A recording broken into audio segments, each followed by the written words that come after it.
Question number 8 है हमारा। Question number 8 में हमारा क्या कह रहा है ना कि एक पेंडेस्टल के शिखर पर, मतलब एक हमारा पेंडेस्टल है, तो हम ऐसे बना देते हैं एक पेंडेस्टल। इसको हम मान लेते हैं बी और इसको मान लेते हैं सी। ये हमारा बीसी जो है ना पेंडेस्टल है। पेंडेस्टल के शिखर पर एक 1.6 मीटर ऊंची लंबी मूर्ति लगी है। ठीक है, ये पेंडेस्टल है। पेंडेस्टल के शिखर पर यहाँ पर एक मूर्ति लगी हुई है। कितनी उसकी लंबाई है? 1.6 मीटर। यहाँ पर डी लिख दीजिए। ये हमारा पेंडेस्टल है बीसी और इसके ऊपर एक मूर्ति रखी हुई है 1.6 मीटर की। तो यहाँ पर लिखना चाहते हैं तो लिख दीजिए, ये जो मूर्ति है हमारी ना 1.6 मीटर की है। और फिर लिखा है कि भूमि के एक बिंदु से, तो ये हमारा भूमि है, भूमि के एक बिंदु से मतलब भूमि यहाँ पर है तो इसके कहीं से भी एक बिंदु ले लीजिए। एक बिंदु यहाँ हम मान लेते हैं। ठीक, ये जो मूर्ति है, मूर्ति के शिखर का उन्नयन कोण जो हमारा बन रहा है वो हमारा है 60 डिग्री का। ठीक, ये हमारा पूरा कितना है? 60 डिग्री का। मूर्ति के शिखर, ये हमारी मूर्ति है ना, मूर्ति के शिखर का जो उन्नयन कोण बन रहा है वो हमारा 60 डिग्री का बन रहा है। और पेंडेस्टल के शिखर का उन्नयन कोण 45 डिग्री का बन रहा है। ये हमारा पेंडेस्टल है, बीसी हमारा क्या है? पेंडेस्टल है। पेंडेस्टल के शिखर, पेंडेस्टल का शिखर हमारा ये है, इसके बीच जो एंगल बन रहा है, उन्नयन कोण मतलब बन रहा है, ये कितना है? 45। ठीक, इसका नाम लिख दीजिए ए, इसका नाम लिख दीजिए बी, यहाँ सी, यहाँ पर डी। तो हमसे पूछा क्या है? पेंडेस्टल की ऊंचाई। पेंडेस्टल हमारा कितना है? बीसी है, तो बीसी का वैल्यू पूछा गया है हमसे। तो देखिए कैसे करते हैं, हमने आपको तरीका बताया था कैसे करना होता है। इन क्वेश्चन को करने के लिए आपको क्या करना होता है कि जो सबसे छोटा एंगल होता है उसी ट्रायंगल को सबसे पहले उठाते हैं।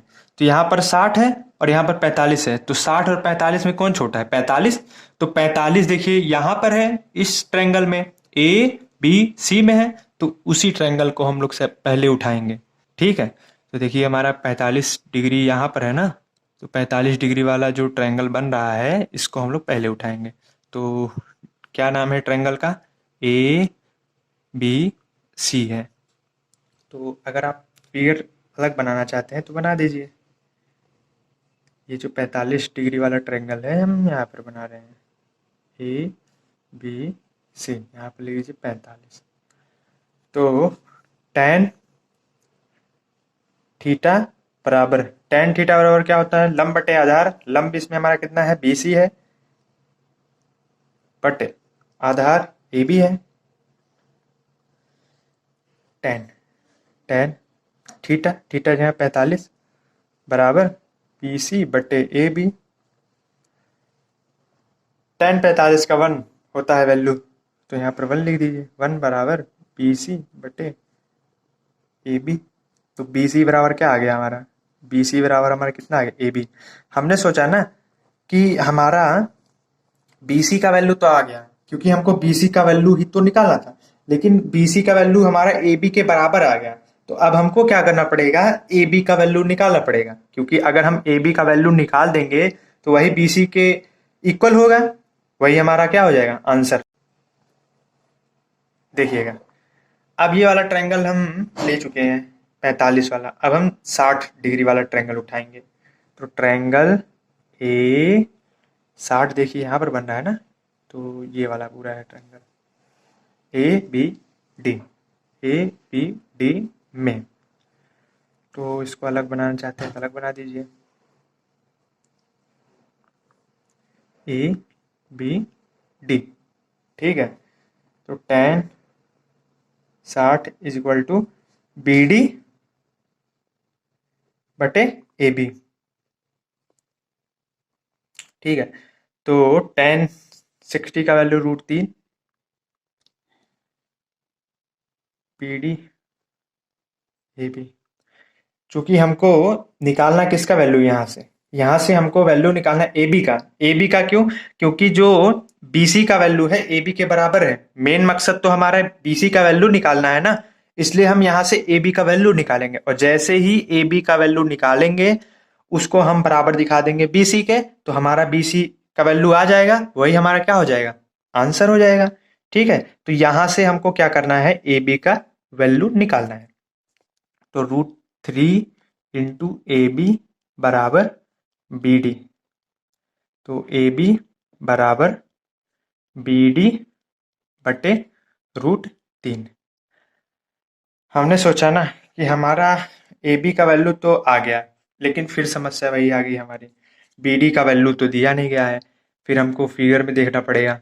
देखिए BD हमारा यहाँ से यहाँ तक है, ठीक है, तो हम BD को ऐसे भी लिख सकते हैं, BD is equal to BC plus CD। समझ रहे हैं, क्योंकि देखिए ये हमारा BD यहाँ से यहाँ तक है, BC और CD दोनों को जोड़ देंगे, हमारा कितना आ जाएगा, BD आ जाएगा ना। और अगर आप लोग ध्यान से देखेंगे, CD का वैल्यू 1.6 दिया गया है, 1.6, तो हम BD की जगह क्या लिख सकते हैं, BC plus 1.6। BD equal to क्या आ गया, BC प्लस 1.6। तो वही चीज़ हम यहाँ पर लिख देते हैं, BC प्लस 1.6 अपॉन √3। ठीक है, इसको इक्वेशन फर्स्ट बना लीजिए, इसको इक्वेशन सेकंड बना लीजिए। अब हमने सोचा ना कि यहाँ पर भी ए बी है और यहाँ पर भी ए बी है, और हम जानते हैं कि अगर दो इक्वेशन दी हुई हों जिसमें एक पक्ष बराबर हो तो दूसरा भी आपस में क्या होता है, बराबर होता है ना। ए बी बराबर है, तो ये दोनों साइड भी आपस में क्या होंगी, बराबर होंगी। ये वाला साइड आपस में क्या होगा, बराबर होगा, क्योंकि ए बी आपस में बराबर है, ये दोनों आपस में बराबर है। तो ये प्रॉपर्टी है, इक्वेशन अगर दो दी हुई हो जिसमें एक इक्वेशन का एक साइड इक्वल हो तो दूसरा भी आपस में क्या होता है, बराबर होता है। ए बी दोनों आपस में बराबर है, तो ये दोनों साइड भी आपस में क्या होंगी, बराबर होंगी। तो लिख दीजिए from equation first and second, तो ये दोनों आपस में बराबर हैं, तो ये दोनों भी आपस में क्या होंगी, बराबर होंगी।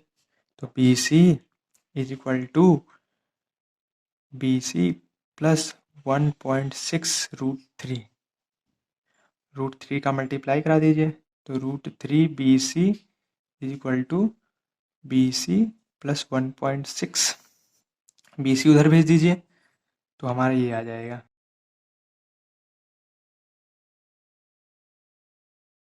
एक लाइन हमने काट दिया यहाँ पर, क्योंकि BC देखिए यहाँ पर प्लस है, उधर जाएगा माइनस, तो BC यहाँ पर भी कॉमन है, यहाँ पर भी BC कॉमन है, तो BC कॉमन ले लिया, √3 - 1 इज इक्वल टू 1.6 आ जाएगा। ठीक है, क्योंकि हमको BC का वैल्यू निकालना है, हमारा मेन मकसद तो BC का वैल्यू निकालना है ना, तो हम यहाँ से BC का वैल्यू निकाल देंगे।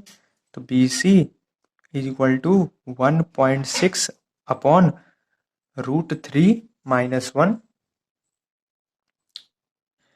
1.6 अपॉन √3 - 1। अब क्या करना है ना, इसका कर देना है हर का परमीकरण।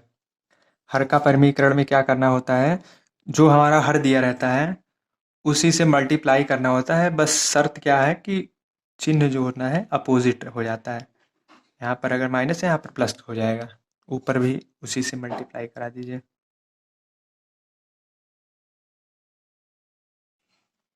इसका इससे मल्टीप्लाई होगा, तो 1.6 का मल्टीप्लाई होगा √3 + 1 upon a plus B, a minus B का फॉर्मूला बन रहा है।